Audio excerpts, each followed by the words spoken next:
Assalamualaikum warahmatullahi wabarakatuh. Salah satu komitmen pemerintahan baru di bawah kepemimpinan Bapak Presiden Prabowo adalah memberantas tentang judi online. Telah dirilis dari beberapa media oleh Kementerian Kominfo, ada sekitar 440.000 pelajar itu sedang terpapar oleh judi online. Kemudian juga ada kabar ada 80.000 anak di bawah umur 10 tahun itu juga terpapar oleh judi online. Kemudian yang lebih miris lagi, beberapa aparat-aparat baik sipil maupun militer juga mengalami hal yang sama. Semuanya telah terjangkit, terpapar oleh wabah yang namanya judi online ini. Untuk itu, kita hari ini perlu bersama-sama mendukung apa yang menjadi komitmen dari pemerintah saat ini untuk kita bersama-sama memberantas penyakit masyarakat ini agar bisa kembali normal, kembali sehat, dan kembali tertata sebagaimana yang diharapkan oleh kita semuanya. Ada 4 hikmah ketika kita bisa terhindar dari yang namanya judi online ini. Yang pertama itu adalah menjaga agama. Kalau kita bisa menghindari yang namanya judi online itu, maka insya Allah agama ini akan terselamatkan. Karena di dalam judi online itu orang akan selalu hidupnya penuh dengan angan-angan yang tidak realistis, malas bekerja, dan ia berharap keberuntungan sementara ia tidak pernah berusaha.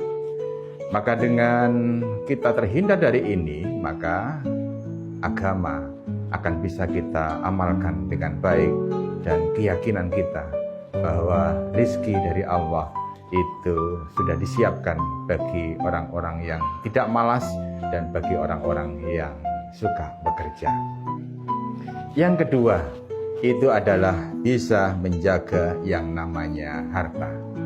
Orang kalau sudah terpapar judi online, maka ia akan kalap, ia akan tidak rasional, maka hartanya itu pasti akan terkuras habis karena ia mengejar sesuatu yang tidak pasti. Jadi orang ketika selamat dan bisa terhindar dari yang namanya judi online itu, hartanya akan selamat, rizkinya akan bisa teratur sebagaimana yang diharapkan oleh keluarga. Kita bisa mendengar bagaimana orang tua hartanya habis-habisan karena anaknya sudah terkena yang namanya judi online. Apapun dijual karena ini adalah benar-benar penyakit yang meresahkan. Yang ketiga, hikmah jika kita bisa terhindar dari yang namanya judi online itu adalah maka kita akan tenang jiwanya. Dengan kita bisa menghindari judi online itu, maka kita bisa terhindar dari yang namanya emosi negatif, stres, depresi, karena judi itu hanya akan menghasilkan generasi dari generasi yang depresi, yang mudah stres, yang ia mudah untuk emosi. Kita bisa mendapatkan cerita ketika ia sudah terkena yang namanya penyakit judi online itu, maka ia akan menghalalkan segala cara sehingga hidupnya tidak akan pernah tenang, ya itu. Kemudian yang keempat, hikmah ketika masyarakat bisa menghindari judi online itu adalah persatuan umat ini akan terjaga.